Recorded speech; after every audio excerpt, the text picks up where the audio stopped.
In a significant development, Nexo, a prominent player in the crypto lending space, has discontinued its practice of providing real-time audits of its assets and liabilities. The move comes amidst the broader context of audit firms withdrawing from the crypto sector and raises concerns about the transparency and risk management of crypto investments overall.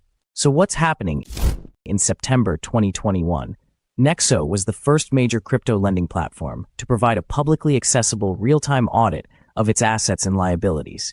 At the time, the audit was housed and delivered via an Armanino project called Trust Explorer, which Nexo described as the world's first application that provides independent accountant reports in real time. Using the Trust Explorer real-time assurance platform, anybody could download a 6-page report that was up-to-the-minute accurate. At the time of its launch in September 2021, Nexo's audit showed its customer liabilities totaled $9.4 billion. In mid-2023, the same audit showed customer liabilities at $1.9 billion, a decline of around 80% in under 2 years. Today, Nexo's audit page can't be found. According to a Nexo spokesperson, the decision to wind up its audit page was forced due to its audit partner, Armanino, having exited the space. Prominent firms like Armanino and Mazars, which provided audit services to various high-profile crypto companies, have recently ceased working with crypto clients. This retreat is mostly due to the reputational impact and community pushback following the collapse of FTX, which was audited by Armanino. The FTX failure raised questions about the effectiveness of crypto audits in their entirety.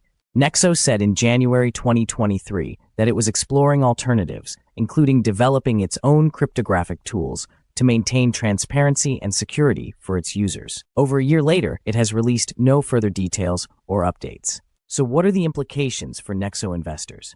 The ending of Nexo real-time audits, coupled with the withdrawal of major audit firms from the crypto space, should be of concern to investors. The lack of transparent and up-to-date financial information makes it challenging to assess the true financial health of most crypto lending platforms. Nexo says its 3 core values are efficiency, transparency, and inclusivity. But when asked how it is able to offer rates like 16% for stablecoins, its initial answer was far from transparent. Repeated verbatim from its website and its help desk, Nexo safeguards your assets and maintains stable rates through over-collateralized, crypto-backed institutional lending and stringent risk management practices. While the phrase institutional lending conjures up images of corporate-to-corporate lending only, the fact is, Nexo offers over-collateralized lending to any account holder. All Nexo loans are not institutional. Only asked to define institutional lending, a Nexo spokesperson acknowledged the company doesn't just lend to institutions and works with both individual and corporate clients. Institutional lending refers to the loans granted to corporate accounts, which are usually significantly higher in value than individual ones. In layman's terms, this means that loans to corporate clients make up a larger percentage of Nexo's loan book and revenue than loans to individuals. Nonetheless, with Nexo offering 16% for stablecoin deposits and charging a maximum of 15.9% for crypto loans, the math still doesn't quite add up. We requested additional information relating to how Nexo can offer 16% for deposits when only charging 15.9% for loans. The company responded with a thorough explanation of the Nexo business model. How does Nexo remain profitable? Nexo recently started charging legacy bank-ish fees for withdrawals. In May 2024, Nexo introduced a flat fee of $25 for withdrawals to fiat bank accounts, a procedure that prior to that time was free. But fees aren't enough to stay out of the red. Nexo also lends depositors assets from its earn interest product as loans to other clients looking to borrow against their crypto. In addition to crypto-backed loans, the company also generates revenues from margin lending with the Nexo Booster and OTC loans.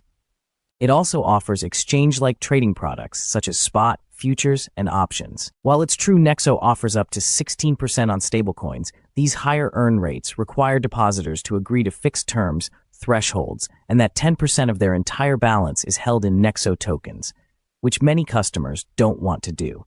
As a result, the company says the effective rates paid on its assets under management, AUM, are well below the theoretical maximum. Quote, "We are offering interest rates reaching 16% APR for USDT and even 30% APR for AXS. However, the majority of earning rates are between 5 to 9% for platinum tier customers." Hence, the company profits on the positive net interest spread between the interest rate it receives and the yields it pays to interest-earning clients. With all that said, a lot of Nexo's profit generation comes not just from the interest rate spreads, but from finding alpha.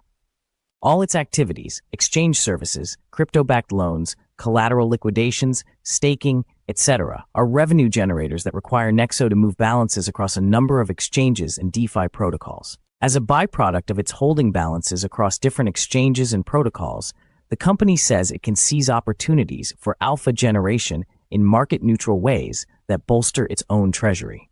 Bottom line, Nexo's depositors' crypto is not sitting in cold storage custody somewhere. Instead, it is distributed across a host of different exchanges and DeFi protocols where presumably Nexo's trading team is actively working it to capitalize on alpha-generating opportunities. So is Nexo liquid? None of this means that Nexo isn't liquid. Certainly, the company has been one of the straightest actors in the crypto lending space since its founding in 2017. But even so, Nexo was fined $44.5 million by the SEC in 2023 for marketing its EARN product as a security in the US. However, the absence of real-time audits means that investors have no way to independently verify a company's claims about its assets and liabilities. Nexo's introduction of real-time audits in 2021 was a laudable step towards real transparency, which has now been walked back. When we suggested that Nexo might consider making its loan book public to ease its investors' concerns, the company declined, saying, quote, "Transparent as we are, providing internal business information does not fall into the transparency category." One could argue that is exactly where it falls. The calamity of the FTX collapse and the decision of reputable audit firms to exit the sector highlights the challenges of maintaining transparency and trust in a rapidly evolving and often unpredictable market. For investors, this underscores the importance of due diligence and the need to be cautious, particularly when dealing with platforms offering unusually high returns.